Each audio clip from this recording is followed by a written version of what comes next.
Alright, so I got these cut. Hopefully you can see it's pretty good. It's not perfect, but it'll be good enough. It'll do exactly what I want it to do, and it's pretty much lined up straight. So that's the main thing. And then I got these cut in half. I'm going to weld those, and we'll go from there. Alright, so I got this piece welded. It looks pretty straight for having no measuring devices involved, really. I mean, I did measure the angle. It didn't end up being exactly right, but I think it'll be okay. And I got these welded. That's about what they're going to be like. Once I get the front forks and the wheel on there, I can figure out exactly how high to cut the shock mounts, and I can actually weld them on today if I have time. That'll be pretty cool. While I got the wheel out of here, I need to cut the spacers because they're not exactly right. As you can see, that's one. There are actually two of those. I need to find the other one, cut them to the same size to give it enough space. So yeah, let me get these on and I'll show you. Oh, actually, I can just show you guys that. Actually not hot anymore, which is surprising. So I can do this with my bare hands. It's gonna be a little interesting. I need to tip the frame back and put this in like that. Oh wait, it would help if I took the bearing out, because this is a top bearing, so I'd be very frustrated. So let's see. So I can't do this right the first time.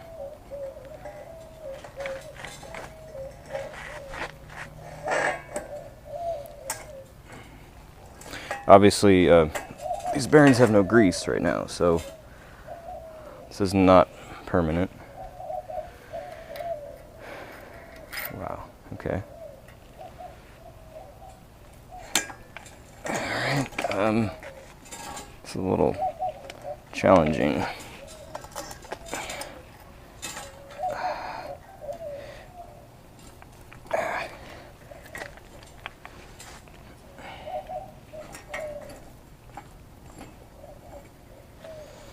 But, well, that's not obviously on exactly right, but that looks like a freaking dirt bike. A really big one and wide, but, well, long, I mean, not wide.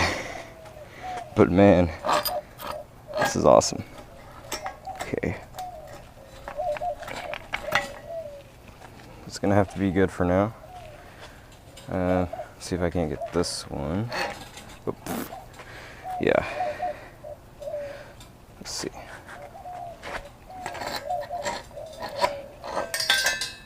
Ah, dang it, that's not good.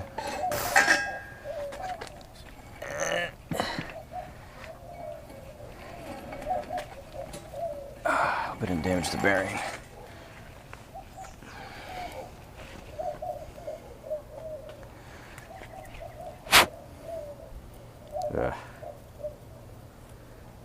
It's got a bunch of grinding dust on it now, but these are replaceable. This is not the end of the world. It's only the start of the end. So that sucks, but yeah, guess I'll put this back on. Leave this one for now. Focus on this sucker. So for some reason, this press fit isn't working like it did. There we go.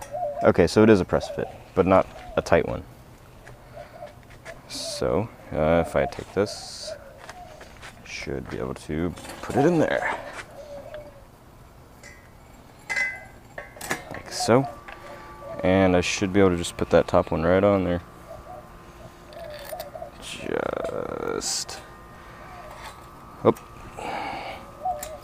Just like that. There we go. That is beautiful, I have to say. Ha ha ha, it's working. My plan is working. Now, I don't remember exactly where this goes. I think this goes here. Although I found this at the bottom, I don't know. That doesn't seem right though. So I'm gonna put this here. I think that's right. Like that. This. And then this nut. Oh yeah. I guess, I mean, Yeah, that's fine. Or actually, the steering stem goes through here.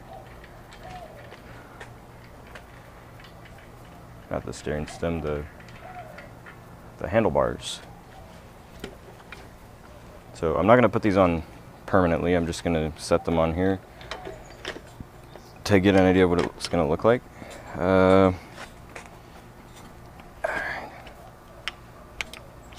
Awesome. Oh, it's upside down. Backwards, I mean.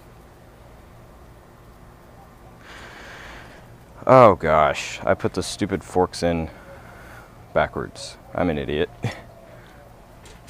Let me fix that really quick. So also, I think I put the bearing on upside down. I've just fixed that. Get this on here.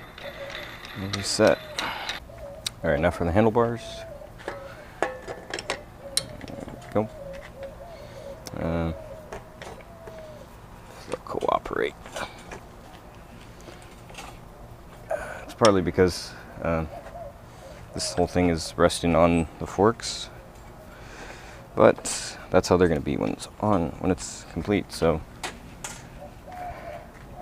need to just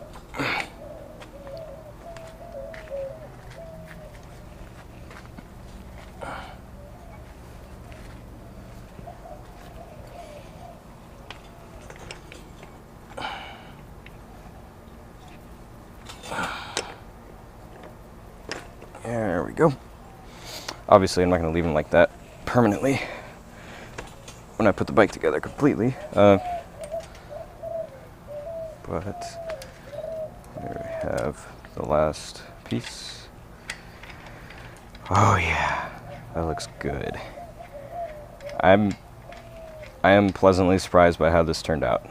By the steering stem, it actually worked really good. Just look.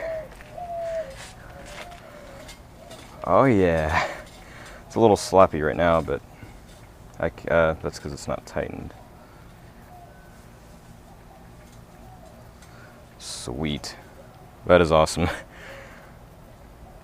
All right, now I need the back wheel and some kind of quasi axle just to use for to make it fit, you know, so I can figure out how to do the shocks. Man, this thing's looking good.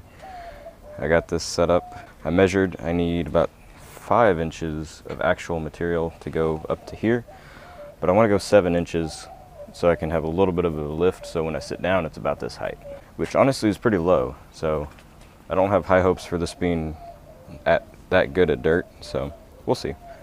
But yeah, I'm gonna make those brackets and come back to you. Alright, so it's the end of the day, and I believe, if I'm not mistaken, correct me if I'm wrong, finished with all the welding on this bike, period. Except for, with the exception of a cross beam that was supposed to be for the swing arm support. I didn't know exactly where to put it, and I cut it because I made it too long before.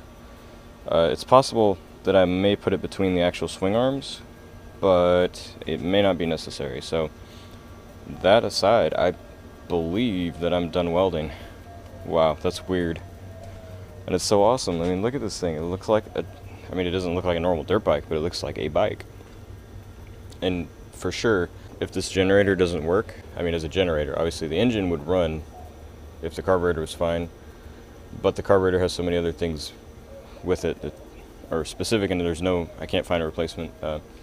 It's basically useless as a generator if the carburetor doesn't work right. So I could take that engine, which is like 400 something cc's, and put it on this bike because I left enough room intentionally.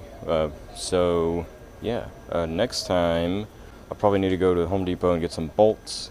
We can finalize some of the bolts, Loctite them. Actually, probably not Loctite them because I'd like to paint the frame eventually. The next thing after that is the chain. We need to get the chain attached and everything like that. All the jack shafts put in place and the shocks. I'll need bolts for that. And I need an axle. I don't have a rear axle. I was going to fix this wheel with spacers today, but I don't think I have time, so save that for another day. But yeah, hope you guys enjoyed this project so far. It's coming along nicely, and I will see you guys later. Bye.